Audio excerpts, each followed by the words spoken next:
माई।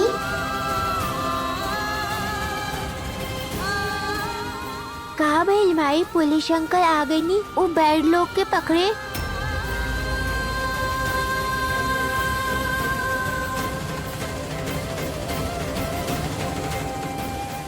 अगर हम पुलिस वाला रहती ना तो एक एक पकड़ के थाना के हाजिरी दिलवा देती, लेकिन हम तो घसीटा बानी ना। बाकी का करे के बा दीदी? और काहे करब जा, ऐसे बच्चा लोग के जान जोखिम में ना डाल सके नी ना। नहीं माई, हमनी के गांव से नहीं चल जाई। यहाँ बैड लोग रहे ला लो तो गुड लोग भी पड़े लो।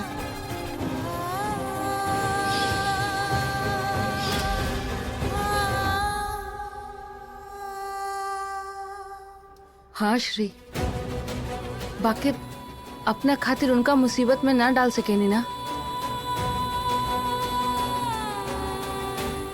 अब हमने यहाँ से कहीं दूर चल जाइब जा और अपन जीवन के नया शुरुआत करब। खुला हवा में सांस लेहब, जहाँ जहाँ केहू के कोई खतरा ना हुई। पर वैष्णवी, फिर तोहार फैक्ट्री का काम कैसे हुई? हम तो सोचले रहली कि वो पैसा से हम जमीन बच भी जाई तो गांव वाला लोग हमने के चैन न लेवे दी हैं। और ऐसा रोज रोज के मुसीबत के बच्चा पर कितना बुरा असर पड़ी।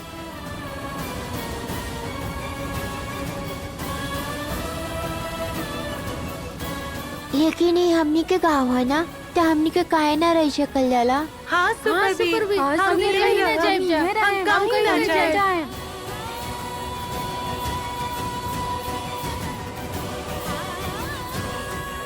एगो बात बतावा तोनी सब और श्री, तू हूँ सूर्य देव तो पूरा दिन हमनी के साथ ही रहलन, फिर भी छठ पूजा के समापन उगता हुआ सूरज के अर्घ दे के ही काहे होखेला? दोपहर में काहे ना? काहे नहीं माई? काहे कि सूर्य देव नया जीवन के प्रतीक बाड़न, नया शुरुआत जे हम आज आपन जीवन के करे जाता नहीं। और अगर मैया हमने के यहाँ से निकाल ले बाड़ी तो कोनो कारण से ही निकाल ले हुई है ना, है ना?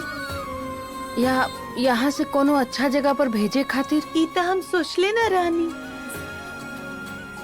अब सो जा और जितना भी जरूरी सामान बा वो बांध ला। अब हमने के चले के पड़ी। चला।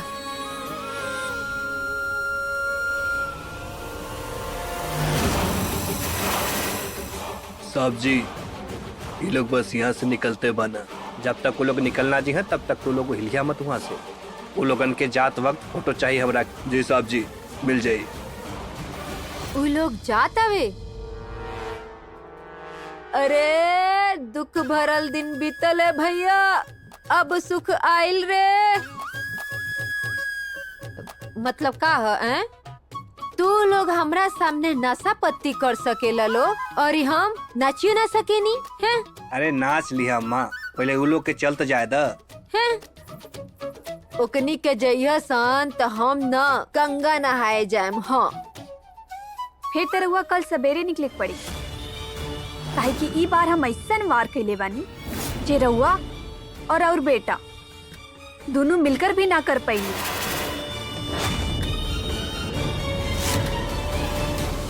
यहाँ रोके खातिर कोई नहीं ले। यह बात के तो सबसे ज्यादा दुख बा हमरा के। हमके तोरे यहाँ आस पास हुए का एहसास काहे होता? ये हवा में तोरे खुशबू का एहसास होता। अगर हम नहीं केले रहती ना, 6 साल तक वैष्णवी वो घर से दूर ना रहत। 6 साल? खाली 6 साल रख के इतना इतराता रहो। हम तो अगला 60 साल खातिर वैष्णवी के कार्तिक से दूर कर दिले बनी।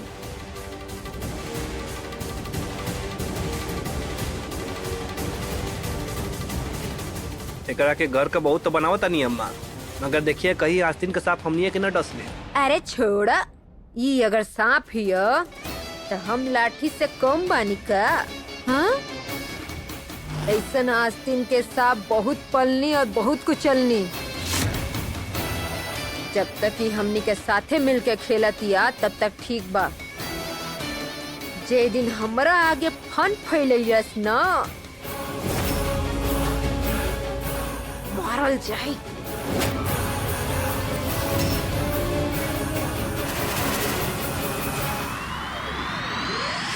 ऐसन कौन खबर रहे कि तो से सुबह तक इंतजार ना भइल? हाँ, और ये सब रद्दी रात में बेचे जाए के बाका? हाँ, भगवान सबके भला करस। तू हो ना अम्मा, तो हर काम के खबर निकाल के हम अपन आँख खराब करता नहीं, और तू बाड़ू की। कौन खबर? हम सोचत रहनी अम्मा कि हम कहीं नहीं की देख ले कि माँ के मरला के बाद सरकारी लोग बाप से बच्चा छीन के ले जाए हैं। तबे हम ही जांच पड़ताल करत रहनी हा, और पड़ताल में हम का पाईनी हा देखा। हाँ, जब तक ठोस कारण ना हो तब तक सरकार के लोग बच्चा से बाप के नहीं छीन सकत। हाँ, अब हमरे के देख लो है, हम कितना तहार झूठा लात चप्पल लाठी खा के टिकल बानी की नहीं की टिकल। वो पहले का बात कुछ और रहे पुष्पा। ये अफसर तो हमरे बबुआ के पीछे हाथ धो के पीछे पड़ गए है। उहे ता माँ, तारा शक नहीं के होत है। अरे भाई, ये सरकारी लोग दुनिया भर के अनाथ बच्चा के छोड़ के इत्र पाउडर लगा के काहे काती के पीछे पड़ गइल बा। सोचा अम्मा, कहीं लोग केहू के इशारा पे तो काम नहीं के करत।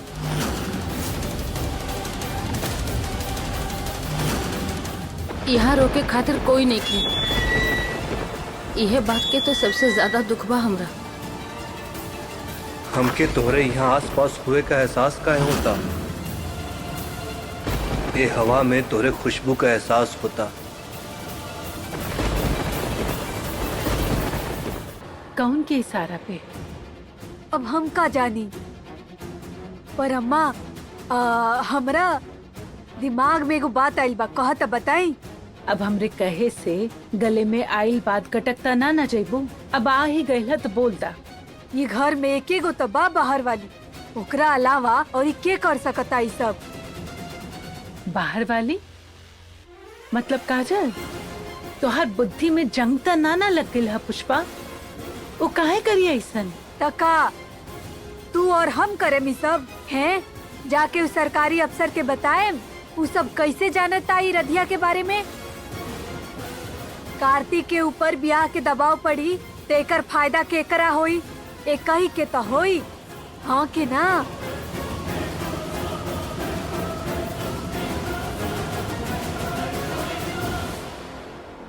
अपन दिमाग का घोड़ा दौड़ाइल बंद करा पुष्पा।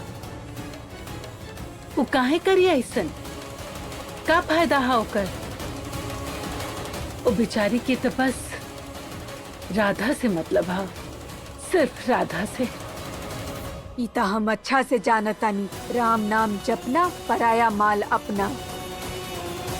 अब हम का कहतानी कि सरकारी अफसर के बात में आके हड़बड़ी करे के कोनो जरूरत नहीं थे। जब कार्तिक ब्याह खातिर मान जाई हाँ बोली नू, तब हम ओकरा खातिर हूर के परी ढूंढ के लिया।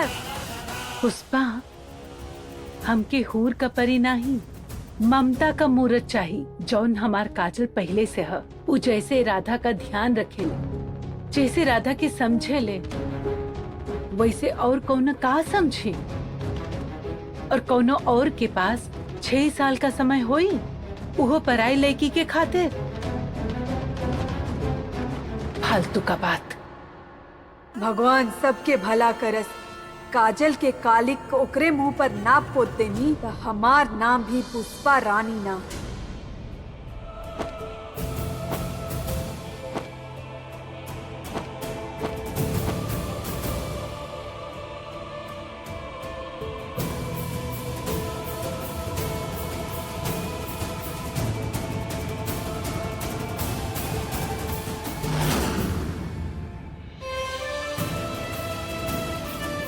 हम तो के बहुत मिस करब हमार प्यारा घर। हमार नया घर कैसन होई? अरे सुपर भी कहले रहली ना, एहू से अच्छा होई।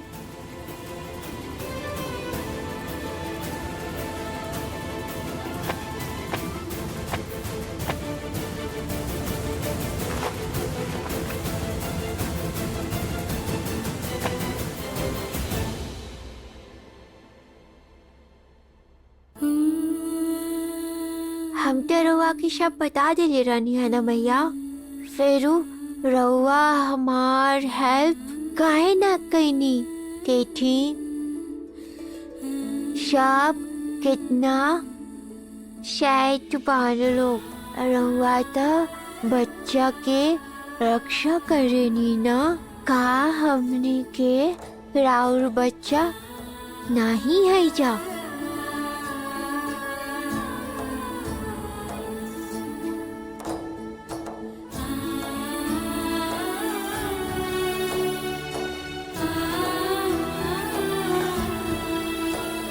श्री, अच्छा काम करे खातिर समय तो लगबे करेला ना। तू मैया पे भरोसा रखा, वो सब ठीक कर दी है। हमार बच्चन के निराश ना करब मैया।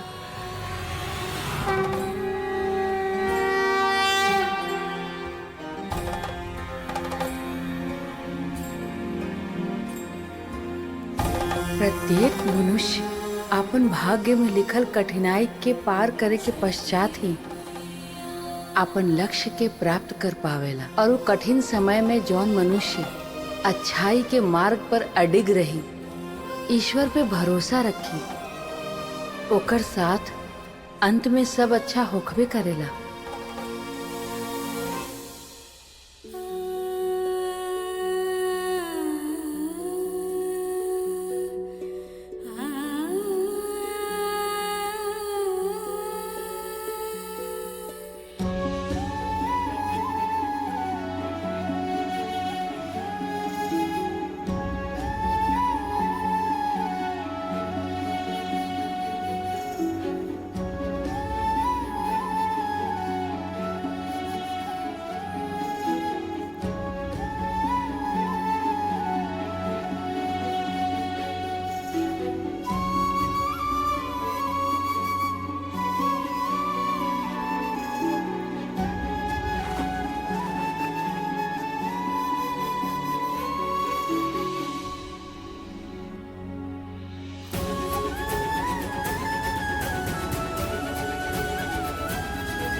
मैया, हमार सहायता करी।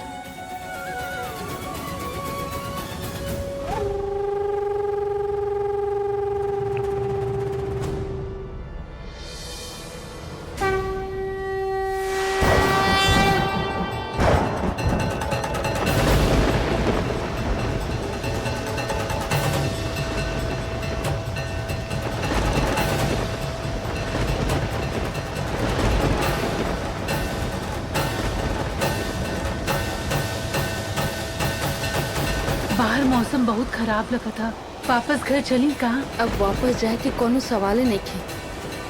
ओकरा से अच्छा जल्दी चला, बस अड्डा चल के बैठे के। अगर बीच में मेघराज बरस जी ता? वो तो यहाँ भी बरसी है ना, यहाँ कौन सा हमने के छत बा। चला जल्दी से चले के और वहाँ जाके बैठे के। चला चला।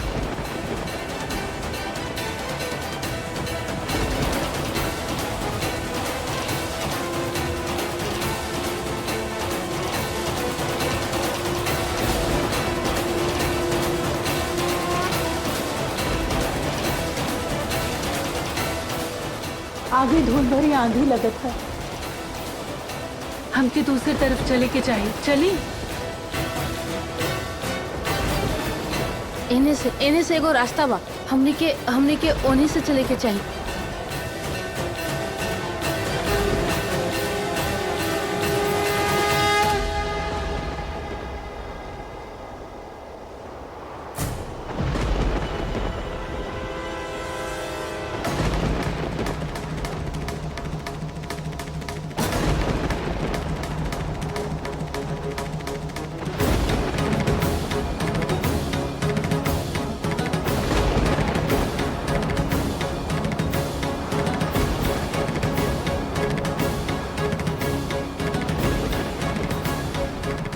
अरे यहाँ से तो रास्ता बंद बा। चलो इन्हें से चले के।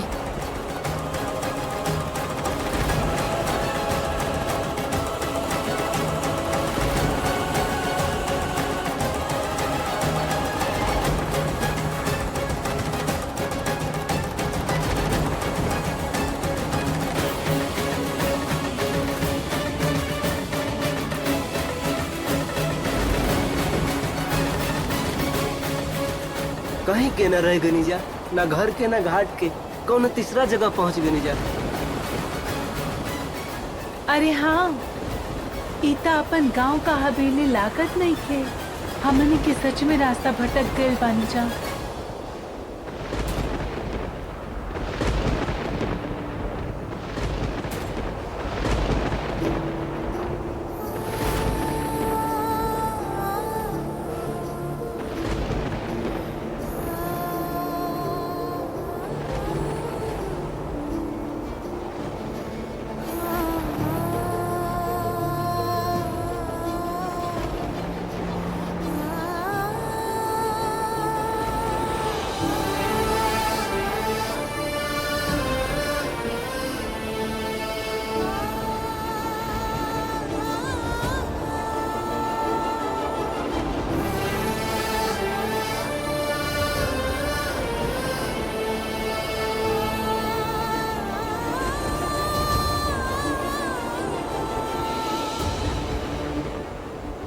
हम भटक के पहुँचबो कहनी था हवेली।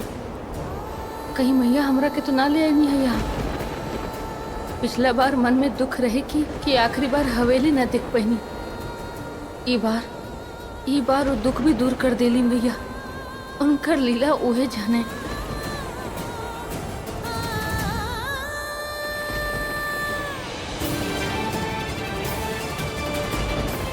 ऐसा लगा था जैसे अभी हवेली का दरवाजा खुले और तू सामने हो। कार्तिक जी कहत कहत हमरे गले लग जेबू। कितना बार हम दोनों जानी एक दूसरे खातिर मौत के मात देले बानी। ये चमत्कार एक बार फिर और काहे ना हो सकेला वैष्णवी। काश ऐसा हो जात। का भइल माई? एजा काहे रुक गई है? चले ना।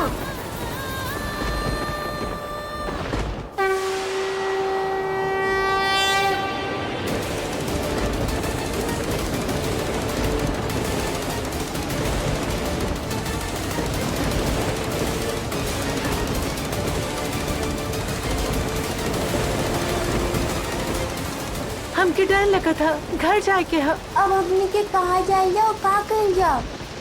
इतना तेज बारिश में हमनी के बच्चन के लेके कहाँ भटकल जाए। इन लोग का तबीयत खराब हो जाए। उहे हमहू सोचा ताने। लेकिन सारा रात हमने के यहाँ ना खड़ा रह सके जा ना। अंदर रुक जाता नहीं जा। और अंदर के घुसी दे हमें एक कदम भी अगर आगे बढ़ाई तो केहू घुसे ना दे। यहाँ रोके खातिर कोई नहीं के। और उहे बात के तो सबसे ज्यादा दुख बा हमरा।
हमके ऐसा काहे लगा था कि तू इंजे बाड़ू वैष्णवी।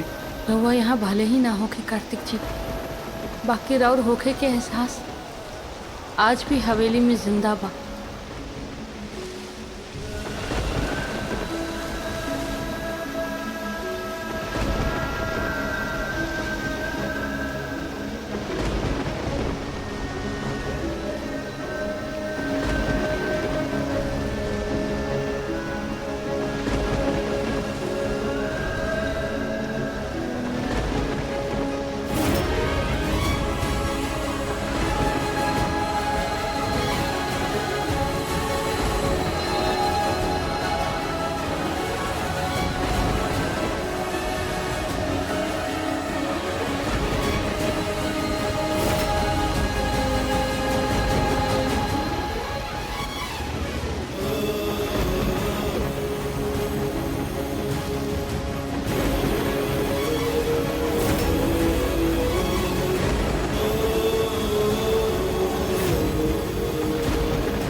आज एक बार फिर ये दिल से ये दिमाग जीत गए। आखिर कब तक हमार मन हमसे ऐसे छलावा करत रही।